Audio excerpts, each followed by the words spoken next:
Hi வணக்கம். இது உங்களோட எம்ஏகே வைப்ஸ் விலாக்ஸ். இப்போ நீங்கள் பார்த்துட்ருக்க இந்த கோவில் பாலக்காட்டின் ஹேமாம்பிகை கோவில். இதுக்கு எம்மூர் பகவதி அம்மன் அப்படின்னு ஒரு பேரும் இருக்குங்க. அம்மனோட முழு உருவம் இல்லாமல் கைகளை மட்டுமே மூலவராக கொண்டுள்ளது தான் இந்த கோவிலோட சிறப்பே.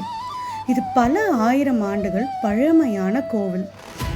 இந்த அம்மன் கோவில் பக்கத்திலேயே சிவன் கோவில் அண்ட் ஒரு அழகான குளமும் இருக்கு. இந்த கோவிலில் அம்மன் காலையில் சரஸ்வதி தேவியாகவும், மதியம் லக்ஷ்மியாகவும், மாலை துர்க்கையாகவும் அருள் தராங்க. இங்கே பக்தர்களுக்கு 3 நேரமுமே அன்னப்பிரசாதமும் இருக்கு. நாங்கள் போனப்போ மார்னிங் அன்னப்பிரசாதம் சாப்பிட்டோம். பஞ்சாமிர்தம், கோதுமை ரவை உப்புமா, சட்னி, சாம்பார், அப்புறம் சூடாக காஃபி கூட கொடுத்தாங்கங்க. கைகளை மட்டுமே மூலவராக கொண்டுள்ள கோவிலை என் லைஃப்பில் இப்போ தான் ஃபர்ஸ்ட் டைம் பார்க்குறேன். நீங்கள் இந்த மாதிரி சிறப்பு மிக்க கோவிலுக்கு போயிருக்கீங்களா? கமெண்ட்டில் ஷேர் பண்ணுங்கள். இந்த மாதிரி இன்ட்ரெஸ்டிங்காக அண்ட் டிஃப்ரெண்ட்டான பிளேசஸை பற்றி தெரிஞ்சுக்கணுமா? எங்களோட சேனலை சப்ஸ்கிரைப் பண்ணுங்கள். பாய்.